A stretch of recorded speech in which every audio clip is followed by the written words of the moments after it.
Arabic Suhbas from Lebanon in the 70s and 80s. The volume 1 translation in English now is available.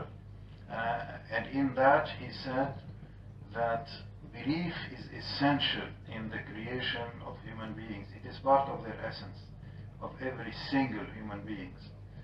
Every single human being. Belief, fitra, that is the essence. And everything that accumulates over it of veil and deviation, errors and rejection or rebellion, etc., all that is incidental, he calls it. So he says the Iman is essential, and unbelief is incidental. Allahu Akbar. This is an important lesson for us, because there is a huge difference between what is essential and what is incidental. What is essential, yani the identity of the human being. What is incidental is the things that are like the vestments that are taken, worn and then taken off, like that, or passing states. And we say in Tariqa and in Haqiqa, the language of ahwal, yani states, and maqamat, yani stations. Of course, maqam is much higher and much desirable, more desirable than ahwal, because ahwal changes, states they change, but maqam is stability, fixity, solidity, and strength. MashaAllah. Mawlana Shaykh Nazim, one time he named Mawlana Shaykh Hisham Sahib Tamkeen. Yani he has been given Tamkeen, yani power and stability and strength, solidity and fixity. Yani this means maqam as opposed to what ahwal. So we are asking Ya Rabbi at their hand to be good servants, to be good murids, to be good representatives, because each one is a representative of their Shaykh. Each one, we are on their time, we are in their employ. And so if anyone asks us, we have to say to ourselves, all right, I'm answering now on behalf of my Shaykh. Even if we are shy to say it, we should always, that is the barakah also of sourcing ourselves to the due right, to the due owner of the right over us. So just as Sayyidina Ali radiallahu ta'ala anhu said that if someone teaches me something, I am their slave for 40 years. To show to us the importance of recognizing the right of our teachers over us. Meaning that now we belong to them as their spiritual sons and daughters, and we represent them, and we have graduated from their school. We speak by their permission, not from our own book or from our own learning or our own pocket. Everything acquires barakah that way, and everything other than that loses barakah for the same reason.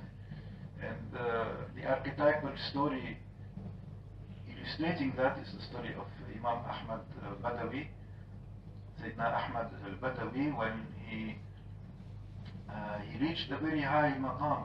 Mawlana said that he reached the maqam yani where he would speak with Allah subhanahu wa ta'ala and Allah would answer him. And then he asked to enter in the presence of Allah. He said, Ya Rabbi, let me see you, like that. He had reached the level of Kalimullah, and he asked also what Kalimullah had asked to receive, meaning vision of Allah subhanahu wa ta'ala.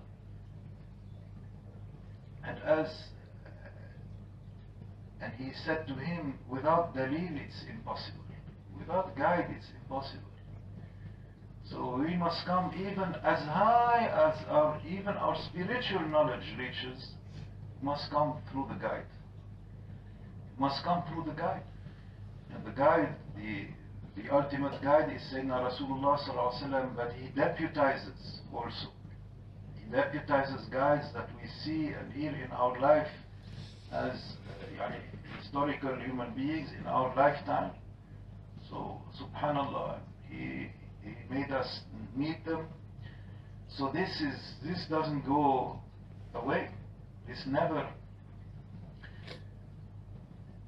We cannot give enough thanks for that.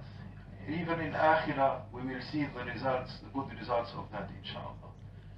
So therefore, they are our spiritual parents in Akhirah. The way that our biological parents are our parents here in dunya. They brought us to life here in dunya by the help of Allah subhanahu wa ta'ala. But the spiritual parents in Akhirah, they give us life. So they deserve even more great gratitude and thanks.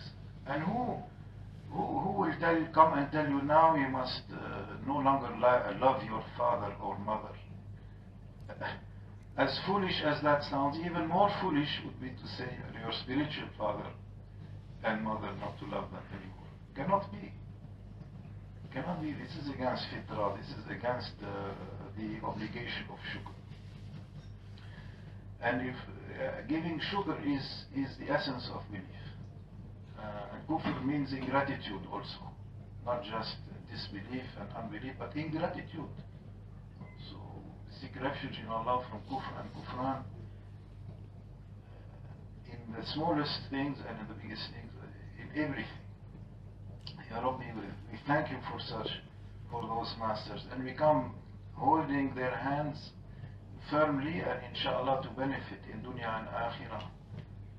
They said that when two murids meet, must sit even for the time it takes to milk two ewes. The goat, the female of the goat, when you milk her, it will take like this many minutes, and two of them. So at least for that long to have suhbah. And through that suhbah we are connected with inshallah heavenly advice that we receive from our Shaykh, and that connects also this company with the company that is invisible to us, but that is even more blessed. And we are entering in that company by making niyyah to have suhbah in the name of our Shaykh and with their madad. And it is, as he said, also in volume 1 he mentions that the suhbah that he holds, that he was holding in Tripoli, Lebanon, he said this, in reality, this suhbah with Sayyidina al-Mahdi alayhi salam. Because we are now in the age of Sayyidina al-Mahdi alayhi salam, and waiting for him to manifest himself, to be given permission to show himself.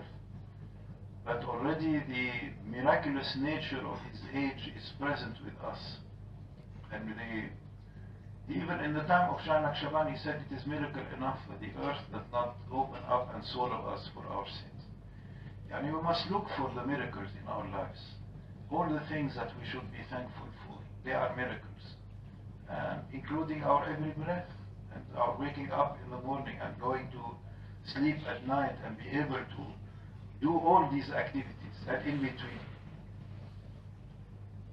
until Allah subhanahu wa ta'ala takes us back to Him.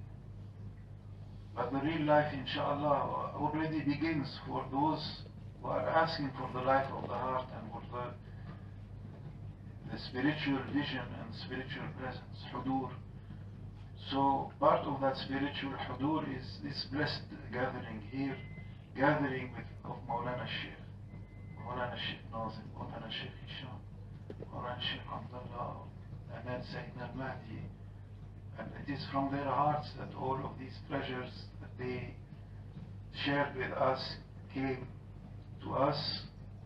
And even if we do not remember them, or we do not experience the same feelings that we experience in their physical presence, still it is more, growing even more in our hearts. Allah subhanahu wa ta'ala is the one who is keeping our amana. When we are not able to carry it, then they keep it for us, and then it is given at the time that we are able to carry it. But it is never lost.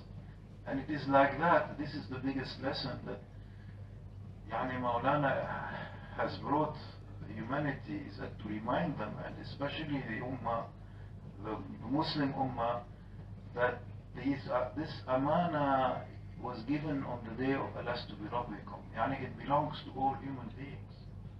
Subhanallah. Those that are cultivating it and keeping it and preserving it, then it appears, the full power appears, and they have permission to show their belief. It is a permission. Allahu Akbar. If not given, they cannot show. So we have been given that permission, alhamdulillah. This is what we are saying in Shahada and Tashahud and Islam and Iman. And this is not to be taken for granted. This is a gift, pure gift. So we are thankful, Ya Rabbi, for these gifts. We are thankful for all of these gifts. We do not take any of them granted. And Ya Rabbi, for as long as you keep us on this, in this life and in the next life, Ya Rabbi, make us more and more thankful. More and more thankful. So that ruh that was saying, expressing Bala, Shahidna, has never stopped expressing it. That reality always is in that state of submission. But in this dunya of tests and of seduction and of temptation, then those that are veiled, there is a veil between them and their own witnessing of that day and their own fitrah. And Mawlana, his whole mission is, and he is teaching us to do that as well, is to cultivate to try to remove the veil, but to always keep respect of everyone, because Allah created them. And he said, as we were reminded recently also in a message that I saw, that yani, if Allah did not see value in them, He would not have created them. So if they are created, it is enough of a sign that Allah is giving them value. So who are we to judge?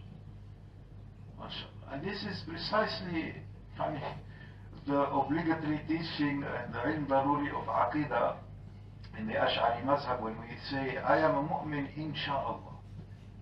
Because we are always looking forward to the moment of death, at the time of the seal of our actions, that if at that time Allah subhanahu wa ta'ala takes us back to Him as a mu'min, that's when it counts. That's the fruit of it all. And Prophet sallallahu alaihi wasallam summarized it in his hadith, إِنَّمَا الْأَعْمَالُ بِخَوَاتِيمِهَا, that actions are only according to their conclusions. So according to the conclusion, that is what matters. And Mawlana Shaykh said, who knows the conclusion of every human being, of any human being, at the time that only between him and his Lord there is someone watching, no one else watching except Allah subhanahu wa ta'ala at that time. In the last breaths of the human being, who knows what takes place? Of ta'i, yani of folding up of time and space and expanding of time and space. At that time, even he said not one but several lifetimes can be fit, if Allah wants, into that space. So this is why Mawlana said, we don't interfere. We don't interfere with the judgment of Allah subhanahu wa ta'ala. We can never say about anyone from the beginning to the end of time that X or Y or Z died as an unbeliever. Allahu Akbar.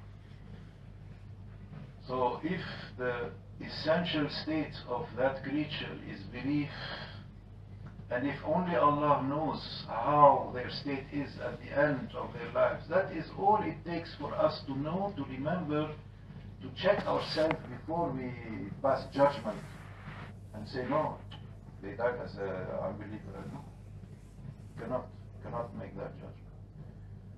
That is yani, one of the big, greatest teachings in that volume that I yani, the first volume of Mawlana. If people only take that, it will be enough enough of a message to pass on. As did you read? Did you hear what Mawlana Shaykh Nazim said? What he was teaching. You must look at that, check, think on it, and reflect on it. Inshallah, it will help us. It will help us in our spiritual growth. It will help us to treat others to treat one another as we ought to treat one another, and inshallah to be well pleasing to Allah subhanahu wa ta'ala. Otherwise,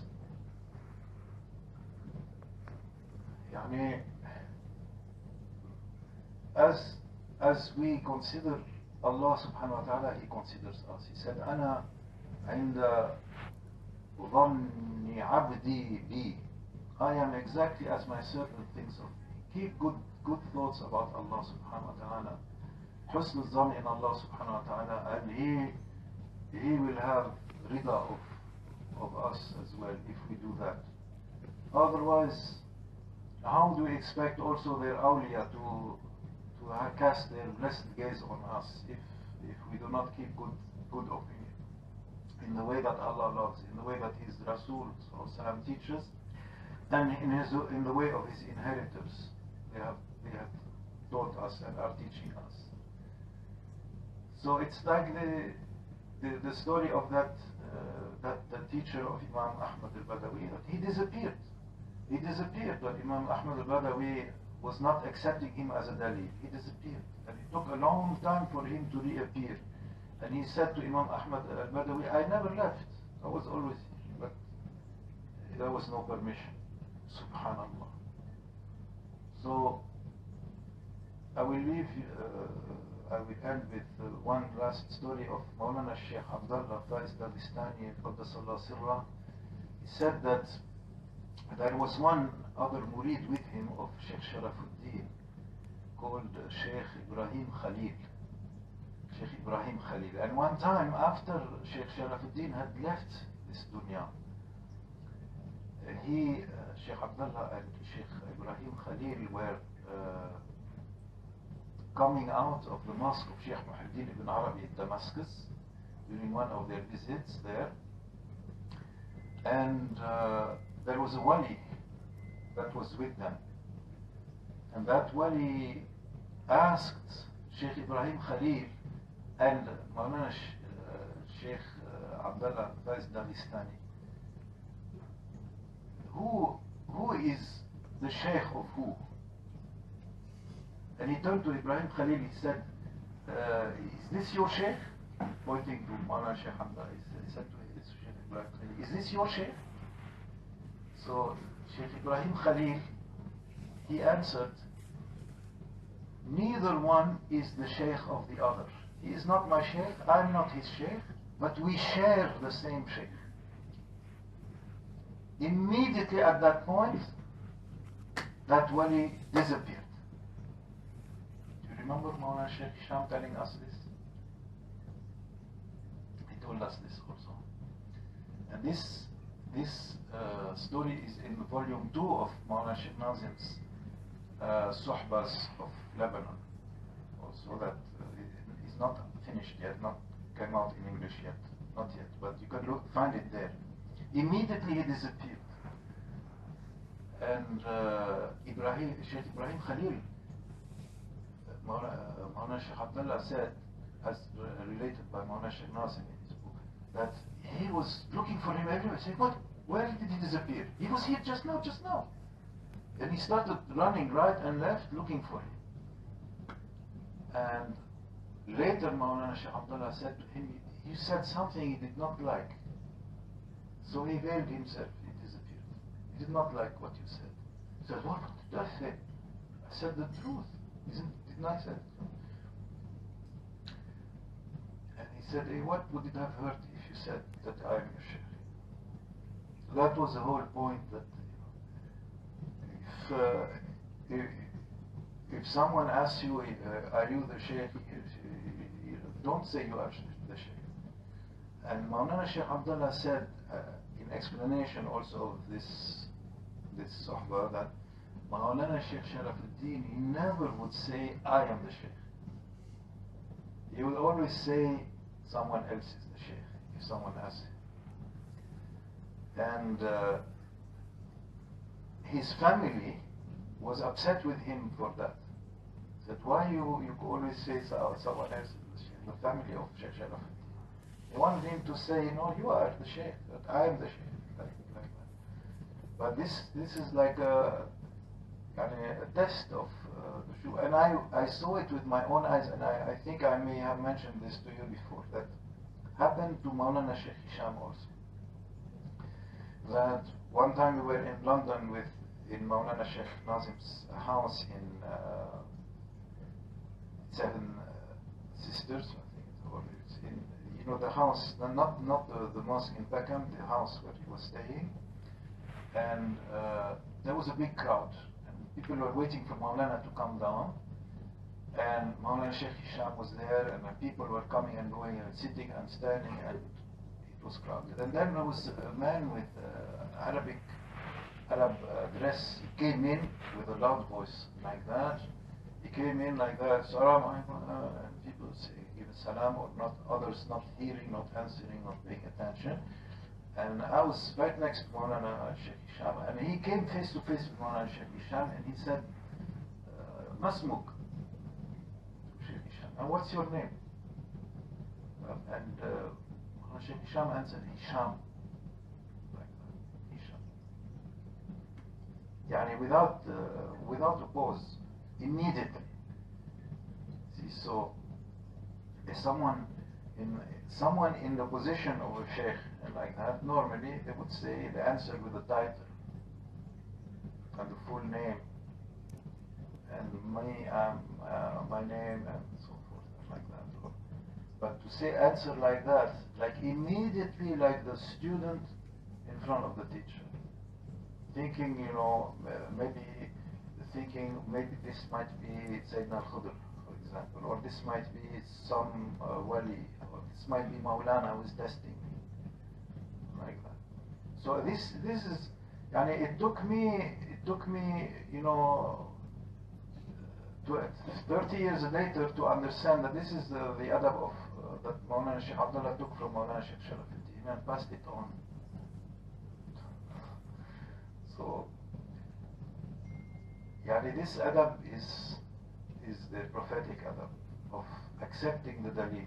Even though Sayyidina Jibreel, he stood back, he said, I cannot go forward in Isra and Mi'raj, but you go forward. Sayyidina Muhammad went forward to where Sayyidina Jibreel could not step, but yet he accepted him as a dalil. So this, meaning that this adab of tariqah is taken from the Holy Prophet ultimately. So we are trying to practice that, and we are failing miserably. But we are being reminded that this is how your shaykh is. So we are trying to be like the shaykh. We are saying astaghfirullah, astaghfirullah, astaghfirullah. So may Allah subhanahu wa ta'ala reunite us with them and let them not be invisible to us, to the eyes of our spirits and our hearts, but rather for us to wake up that they are worthy of to have our eyes fixed on them and make them the goal and make them the desire of